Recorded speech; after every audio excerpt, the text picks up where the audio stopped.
Oke, selamat datang di channel Dev Tanjuan.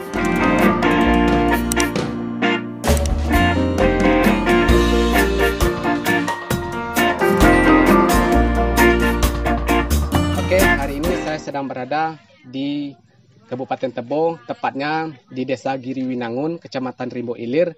Tepat di belakang saya ini adalah salah satu jembatan gantung yang cukup ramai sekali dikunjungi oleh warga sekitar. Bahkan di sini ada juga warga di luar daerah ini untuk mengunjungi.